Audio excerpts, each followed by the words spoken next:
This is Tyrese Haliburton, and you're listening to Setting the Pace. Finally, the losing streak has come to an end. The Indiana Pacers take down the Dallas Mavericks in convincing fashion. 137 to 120. Hi, I'm Alex Gold. I'm joined today by Michael J. Facci. This is Setting the Pace, your go-to Pacers podcast. Facci, I feel like your attitude has changed completely from when we recorded pregame to now that we're recording postgame. I'm giddy right now. I really am. I feel like a changed man. Oh, Winning God. has truly cured me. Alex, I don't want to say don't look now, but the boys are back. But it's one win. But man, it feels good because we saw what looked like vintage. And when I say vintage, I mean like November, December Indiana Pacers putting up a lot of points and getting the win. Yeah, another balanced scoring night for the Pacers. I believe there was 9 players in 9. double digits. So a very balanced attack. I would say it was really nice to see Haliburton and Turner kind of get this team going early on. Then you saw a mix of the bench with maybe some Pascal Siakam thrown in there to kind of carry the load there. And then everybody just kind of took their turn taking over. But Tyrese Haliburton had a great game. But honestly, one of the most important bright spots I think we should start off with here is just because the guy can't miss from three against his team. He's now 9 of 11 against the Dallas Mavericks from three, making his return from his sickness. Ben Sheppard. Yeah, I'm starting out the podcast bringing up Ben Sheppard because I feel like his presence on this team in terms of being in the rotation, it's more impactful than maybe we're giving it credit for. I think so. I mean, the last 2 games that Ben Sheppard has suited up for the Pacers was the win against New Orleans. It's very important to clarify that because the second game against New Orleans was a little bit different. He And wasn't then there. obviously tonight against Dallas. I mean, you can call him the Mavericks killer, whatever you want to say. 15 points last time, 12 tonight. You talked about his shooting percentages, just incredible. But Ben Sheppard on the year, I'm double checking it right now. And yes, the Pacers are 4-0 this season when Ben Sheppard scores in double figures. Yes, sir. How about that? You know, I love a good new stat, and that might just be the next one. Get Ben Sheppard the rock because he's making something happen with it. I've used that a few times for my LeVar Ball tweets before, so I like it. I was wondering if I should pull that one out again tonight, and I felt like it might be timely. Have not done that one yet, but no, I think honestly we need to start with Tyrese Haliburton now. I wanted to give Shep that shout out early on, but Haliburton in this game looked much more like himself. He finally hits this three in the third quarter, and he lets out a big, sigh of relief, like, oh, thank God I finally hit one. 19 points, 11 assists, 6 rebounds. You know, uh, one block too, which was pretty nice. Plus 18 for the game. The shooting numbers aren't great. Still 3 of 10 from three, 8 of 15 from the floor. Like that's not the efficient number of shooting we're seeing from Tyrese. He missed a lot of threes there towards the end of the game, and it was like okay, but they were good looks, and so I'm glad he was taking them. I'm glad to see him be aggressive. Besides Mathurin, led the team in field goal attempts for this game, so that's good to see. It was just nice to see him smiling once again and on the right side of a win here when things have not been going well for him. Yeah, I mean, hey, 8 of 15, that's 53%. We'll definitely take that from three-point land. Yeah, a little shaky, but at the same point, the big thing was you had Tyrese with 4 points at halftime, but yet the Pacers were still up. They were up 74 to 70. So I felt good. It was like, okay, hey, we've been able to have a lead without him doing much. He came out the gates after halftime and immediately scored that first basket, got a layup, started hitting some threes, and it's just really gone to a groove. Had, I believe, 12 points in that third quarter. And it was everything that he needed to, just like you talked about, put that smile on, get that joy back. And I felt like that third quarter was just a major difference maker for the Pacers. They outscored Dallas 32 to 18, in that quarter. And that was really where the Pacers were able to push ahead and not look back. So that was great. The 19 points that Haliburton scored were his most since that first game back after the All-Star break against Detroit. So that was great to see, but also, 8 of 15 and shooting above 50%. That was the first time he did that dating back to shooting 8 of 15 against Dallas last time. So ironically, a very similar stat line. This time he had 19 and 11 against Dallas. Last time, 17 and 10. So just it helped to get your mojo back to play Dallas. But One thing that I want to, tip my hat on is Miles Turner had 20 points at halftime. He actually finished the game with 20, but the 20 points in the first half was everything the Pacers needed to be able to really be in the game and have a lead early on. I felt like the Pacers were taking turns with who had it going, and in that first half, Turner was really able to get the Pacers off to a hot start. Yeah, I thought Miles was great in the first half, and he just picked up right where he left off when he played Dallas last time when he had 33 points. So no doubt about that. I thought Turner was really good in this game offensively, and he just loves playing against Dallas. I saw Pat Boylan tweeted out that he averages 18.3 points per game against Dallas and for his career and 13 for his career when he doesn't play Dallas, just the rest of the league or whatever. So I thought that was pretty interesting. And you go back to Tyrese in that third quarter, there was a stretcher where he had 10 points by himself for the Pacers offense with 2 free throws from Pascal Siakam sandwiched in between that 10-run stretch there. But that was just 2 threes, a layup, and a jumper. So that is what Tyrese Haliburton, we hadn't seen that third quarter takeover from Tyrese in a long time. And it was great to see that. I really just think that there's a lot of guys we can shout out here, but somebody else we need to give a shout out to because I thought he was pivotal in the fourth quarter with some key drives to the basket, taking Daniel Gafford off the dribble. That was the birthday boy, Obi Toppin. Obi Toppin also hit a huge corner 3 that gave the Pacers a little bit more of a cushion too. And it felt like Dallas was slowly kind of creeping into it. The bench was starting to get a little bit careless with the basketball. You were looking to see if Carlisle was ready to call that timeout that he always calls, but Obi Toppin was able to kind of respond for the lapses the defense had with the second unit there for a few possessions and kind of make up for it. So shout out Obi Toppin, 5 for 6 from the field, 14 points in 17 minutes. Can't get much more efficient than that. No, you really can't. Yeah, he is one of the many shout outs in this game, but also the bench play. It was just incredible tonight. Like, obviously, we already talked about what it means having Ben Sheppard back. You're not having such a thin rotation, but the Pacers had 5 players off the bench scoring double figures. I mean, that is really rare, for a team. But obviously, you touched on Obi. I mean, there was players that, if we want to talk about the guy who had the biggest scoring night off the bench, Ben Mathurin. Mathurin had 19 points in this game. It was another one of those games where, you see the 0 boards, the 0 assists, the 0 steals, 0 blocks. You're like, okay, but hey, you know what? The 19 points, obviously, very appreciated. He had, I want to say it was 14 at halftime. So he was another one of those players that really had the Pacers in it in that first half. So that was great to see. And then, just kind of moving around. I mean, it's like, I don't want to call him Father Time because he's younger than me. He's only 31 years old. But TJ McConnell, man, he's just still got it. At night in, night out, you can't be surprised anymore. But the one thing you can be surprised about is, Alex, he had to go from 3-point land tonight. I feel like for McConnell, when you're talking about from 3-point land, when it rains, it pours. And this was a night where he went 2 of 2 from 3. And it's just so weird because he'll have, the last time he even attempted a 3 in a game, he went 2 of 2. Yeah. It's just like this guy he either doesn't shoot threes or he makes numerous threes. He's like Noah's Ark, baby. They come in twos. Exactly. Yeah. So, no, a lot of good stuff there. Obviously, the Pacers bench was just so much more dominant than Dallas is, and Dallas really relied a lot of heavy minutes on Kyrie Irving and Luka Doncic in this game.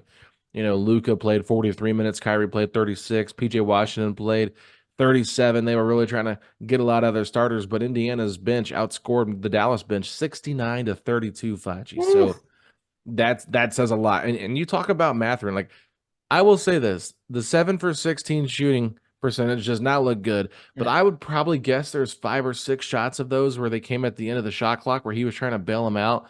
And it wasn't one of those things where it's like, oh, these are good looks and rhythm that he missed. So I felt like his numbers were a little skewed efficiency-wise because, like, oh, if you look at a box score, you're like, Mathurin shot the ball well and was selfish, didn't do anything but just score 19 points.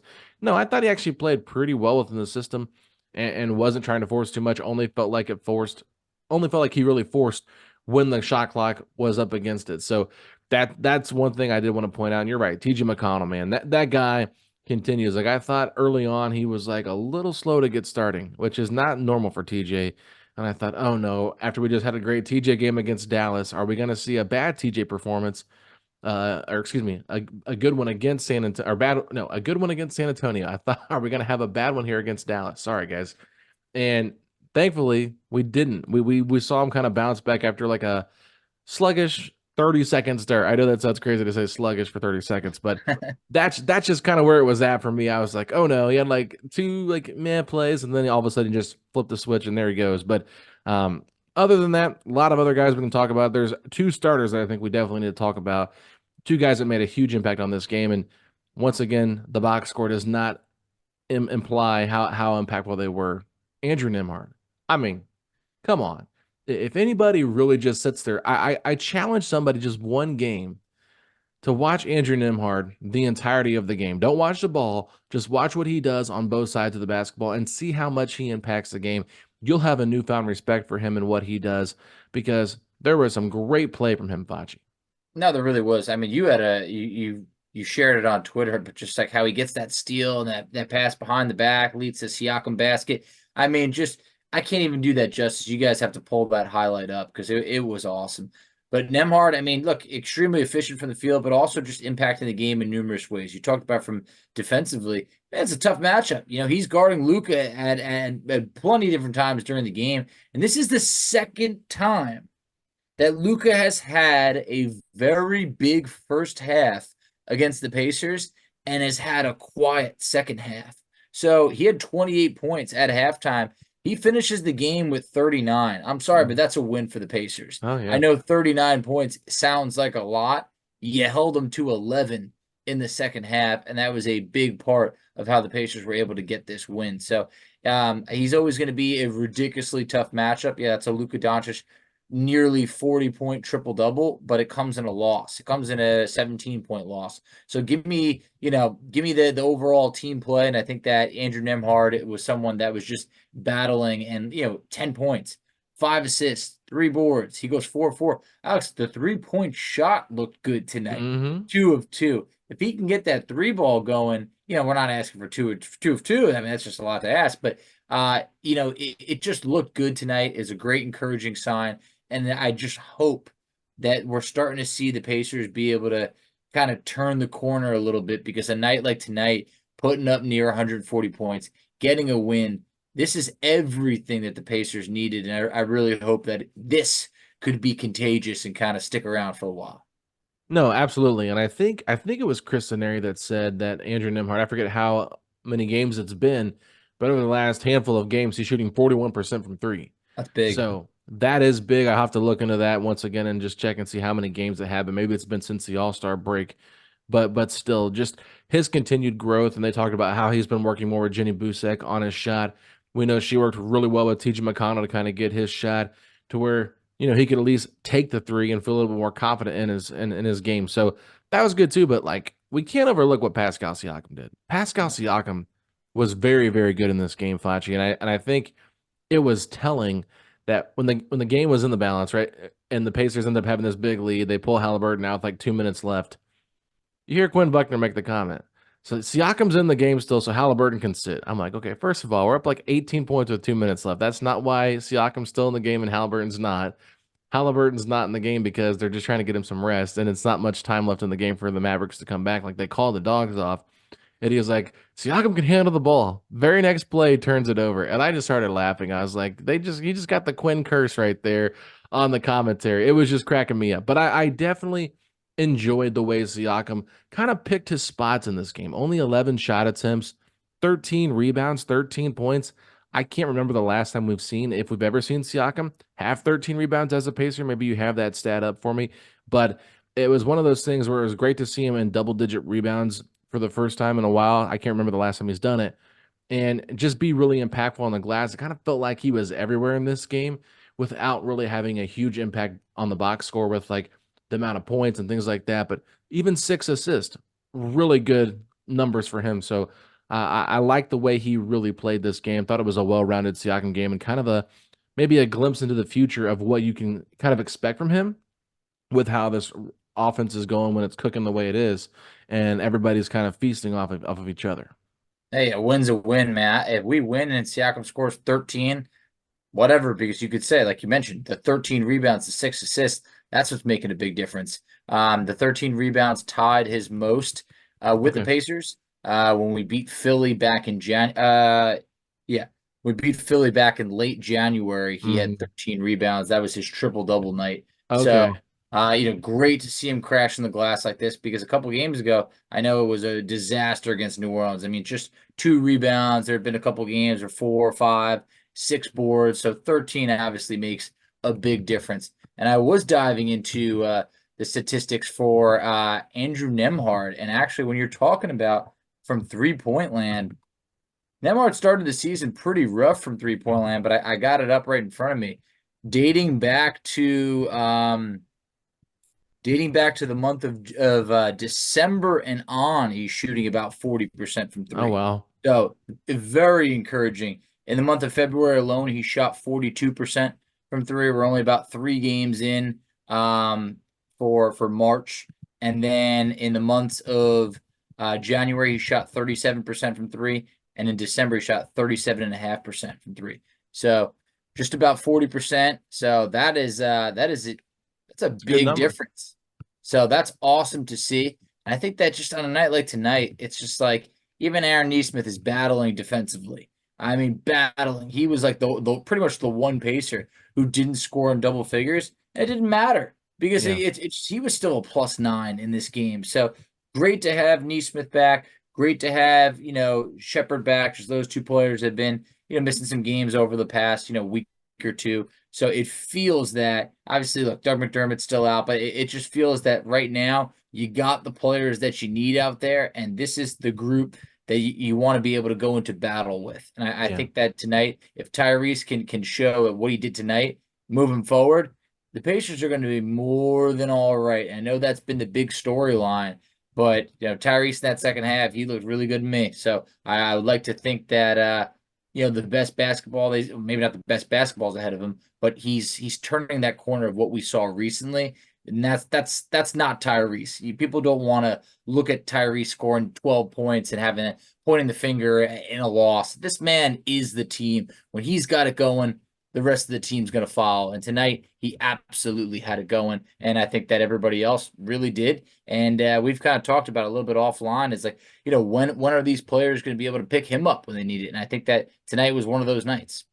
Yeah, we definitely talk about that on the next episode you guys are going to listen to on Thursday because we recorded that before this game and we made sure we said that too in that recording. But I was just like, I think that Halliburton just kind of needs some joy back. He needs someone to kind of lift him up, and I felt like the guys did that tonight. And even though the numbers still weren't there, I was pretty hard on Halliburton in terms of like using the injury as an excuse because I think that you saw tonight like the injury doesn't look like it's that bothersome. So it might be lingering a little bit, but I think it's a little bit overblown, and I think that there's just more to it.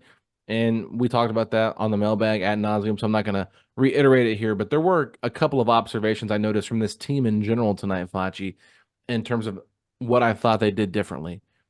The pace that these guys played with to start the game with and kind of throughout the game was much faster, and it felt more like Pacers basketball. Yes. Too often, it felt like they've been getting kind of off the slow starts, and then it's like, oh, can McConnell come in and kind of revive the way this team's playing energy-wise and things like that. So I felt like really from start to finish, they had a great pace to how they played this game, and I think that is numero uno in terms of like what's been the big difference with this team the last couple of weeks. But also, 137 points is a lot of points. Yeah. But this Pacers team is so much better when they're scoring at a high level. And you can say, okay, well, they got to be better defensively. Well, 120 points really isn't that bad defensively, For our considering where standards, this it's fine. team's at. Exactly. And if they can get over 125 a game, 120, like, yeah, you're still winning games by 5 points, whatever. Like, it's going to balance out, that. But I just feel like when they can get themselves scoring a lot more points and just be a little bit more efficient offensively, that's going to really help. And I think that their offense kind of was stimulated by their defense tonight. Their defense looked much more locked in than it had been recently, and that created some more open opportunities on the offense, which allowed them to play a faster pace. So I think everything was just kind of working in motion, and it kind of showed you, okay, this is Pacers basketball. This is what got them off to such a hot start. And yes, there's been some lineup changes and some different guys in and out with the trades and injuries and things like that. But if they can play like this style moving forward, then they are going to be a force to be reckoned with come the postseason. Yeah, I mean, there was so much to like. We talked about the defense leading to points. I mean, the Pacers had 20 points off turnovers. I think that was great to see. And then themselves only had 9 turnovers, and you could always live with that. Hey, that's awesome to see.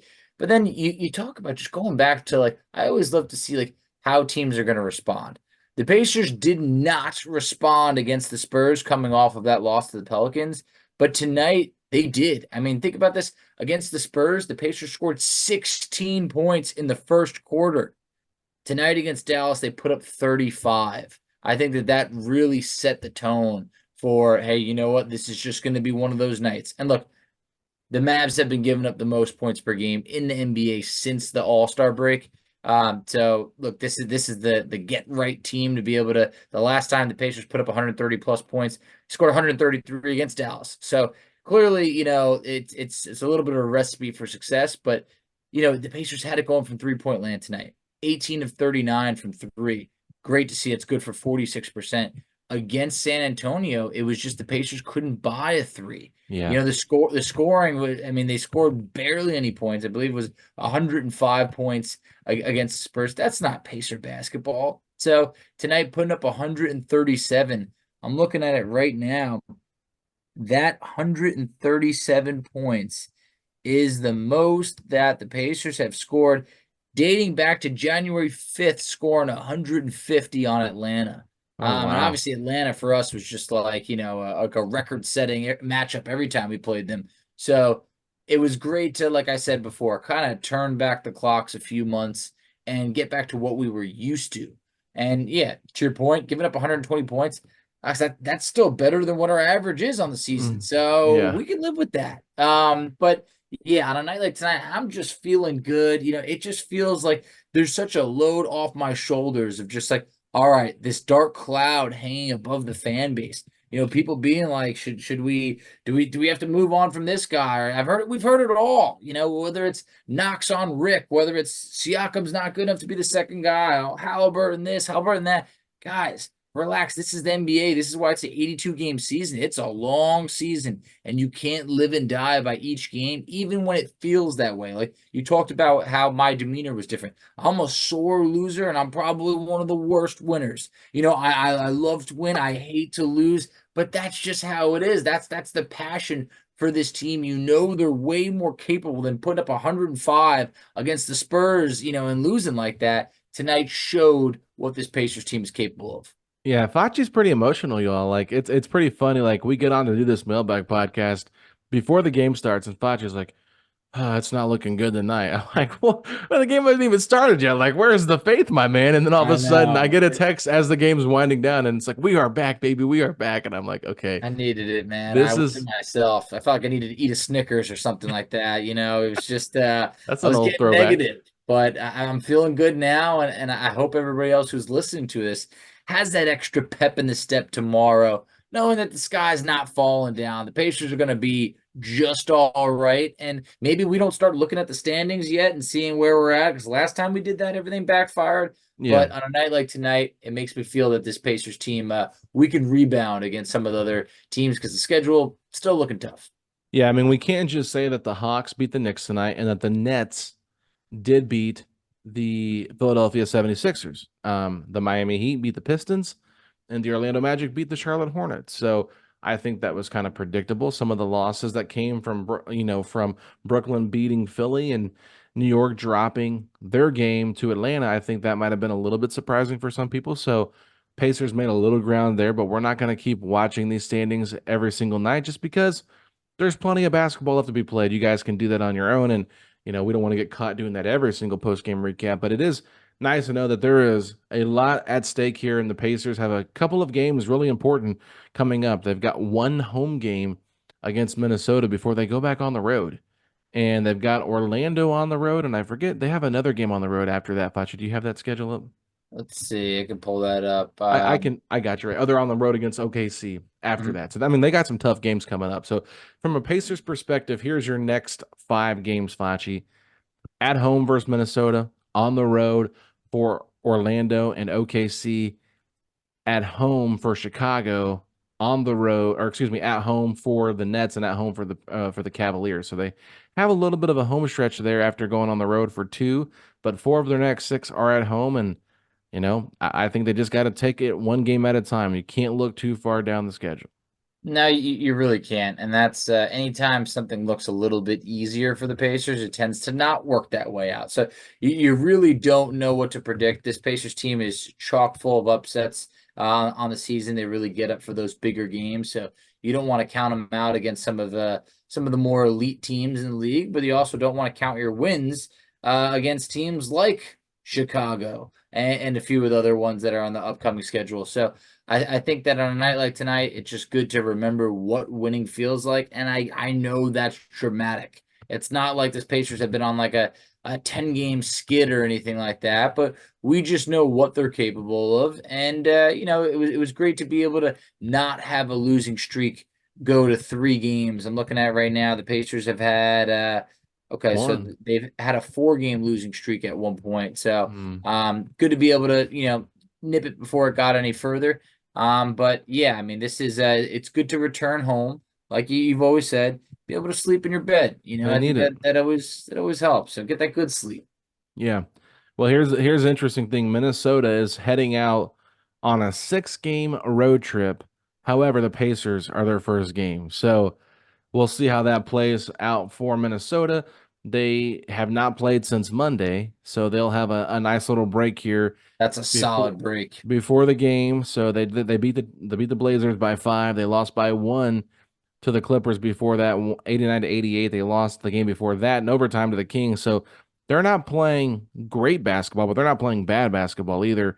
And I think we're going to see McDaniels guarding Haliburton for probably the majority of this game. And I think that's going to be interesting to see how does Turner pair or, go up against Gobert. We know that can be an interesting duo. And since we've really played the Timberwolves, we have not yet seen somebody have any answer for Karl-Anthony Towns. I feel like he is a pacer killer whenever we face them. So it'll be interesting to see how Pascal Siakam does against him in that game as well. So there's a lot of interesting matchups with this game, and I know the Pacers have had some tough games against this Timberwolves team, but with Tyrese Haliburton here, I can't recall the last time the Pacers beat Minnesota.